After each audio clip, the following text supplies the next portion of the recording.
My Naruto rewatch began a couple months ago, and I really enjoyed rewatching and re-experiencing part 1. Go check out the video if you want more details. But now, it's time to start experiencing Naruto Shippuden, which is the best part of the series, and it's the most excited I've been about rewatching and experiencing this anime since I started. Well, I just finished the first arc, the Kazekage Rescue, and it was wild. The tone is darker, the stakes are higher, and the action-based storytelling continues to shine. There's a lot going on in these 32 episodes, and I like that it's a Gaara-focused story and that it brings in central themes about sacrifice, loneliness, and legacy, while also introducing the terror of the Akatsuki. Some of the highlights included Naruto's homecoming. It felt good to see Naruto return to Konoha. Seeing him reconnect with Sakura as if no time passed at all was endearing, and seeing all my favorite ninjas and their new character designs was so cool. I like how Gaara is central to the plot, and seeing how the anime-only character Matsuri is incorporated to better connect Shippuden to Naruto's final filler episodes from part 1 was a nice touch that I did not expect. And then also, the duality of Naruto and Gaara's characters are fully fleshed out, and we see some heartwarming friendship and companionship between these two, and Gaara using the sand to nudge Naruto's hand for a handshake was fucking precious. However, this season also does have some issues, specifically in its pacing. Some of the action set pieces really drag. I feel like 32 episodes could have easily been scaled down to 15 or 20. Hell, Kakashi and Naruto chasing Deidara on those logs for like 8 episodes is fucking brutal. Also, I didn't need to watch Team Guy fight their doppelgangers for so damn long, and some of that fight animation was atrocious. But regardless of the pacing, the first arc of Shippuden sets up the story for what's to come. The Akatsuki are targeting Jinchuriki. Gaara is the first to fall, and Naruto is next in line. While the Kazekage's Rescue is great as a whole, and really jumpstarts the high expectation for the rest of Naruto Shippuden, the reason I wanted to make this video and gush about its excellence is for 2 reasons. The absolute terror that was Sasori of the Red Sand, and the redemption and glow-up of one Sakura Haruno. Hell fucking yeah. Sakura is really fleshed out in this arc. No crying for Sasuke, no being completely helpless, just 2 fists and a whole lot of gumption. We get to see her take control of her destiny and showcase all her hidden potential that we all knew was there. After all her training, we not only see her medical prowess or physical strength, but we see just how latent and useful her chakra control really is.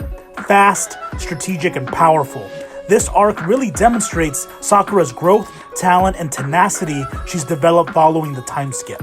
There is a satisfaction in this. Naruto trained by Jiraiya, Sasuke trained by Orochimaru, and now Sakura trained by Tsunade, making them all the pupils of the great Sannin. This puts Sakura on equal footing with her teammates, and I love that. Really, it just feels good to see Sakura finally have agency. She becomes her own character, doing her best to help move the story in an active way. She saves Kankuro's life with her medical expertise. She develops an antidote to a very complex and foreign poison. She adapts her fighting style to accommodate Granny Chiyo's puppet jutsu. She destroys 2 of Sasori's most powerful weapons. She is not the damsel in distress. It is her and Granny Chiyo squatting up and taking on a member of the Akatsuki. Sakura is excellent in every definition of the word, and it's great to see on screen. But it only works when there's a captivating foil to her to overcome, and that is delivered in the excellent Sasori of the Red Sand. It's no secret, and I think most fans will agree, that the Akatsuki hold the title for best villain group in all of anime. Kishimoto really put together a menacing team of criminal ninja terrorists in their iconic black cloaks adorned with little red clouds.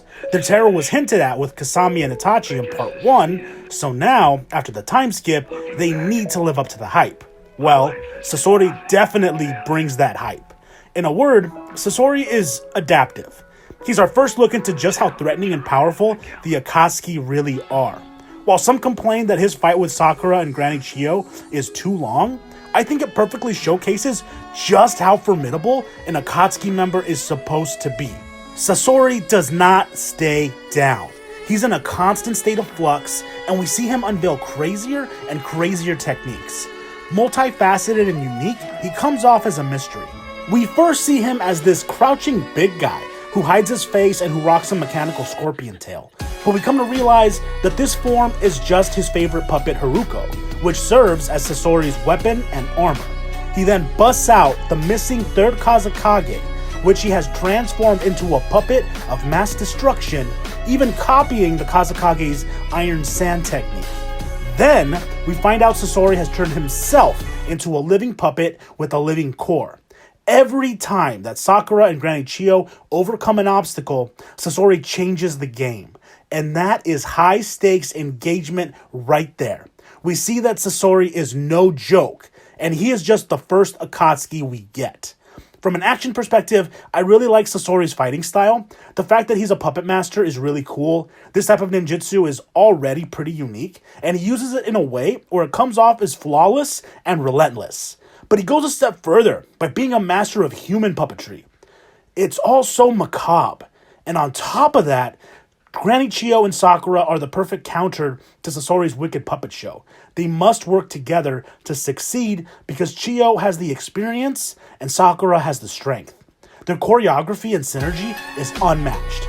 I lost my mind at the climax, where we see Granny Chiyo bust out her secret Yubi no Kazu technique, Chikamatsu's 10 puppets, only to see Sasori counter with his horrifying secret red technique, Performance of 100 Puppets. That shit was wild. And this is why the arc is so good. It's explosive. There are layers of symbolism in each action set piece. It's engaging, it's memorable, and it's everything that I want. Overall, I think this first arc of Shippuden does a great job at setting up the stakes and letting the audience know that things are going to get harder from here. I'm so excited to see what comes next.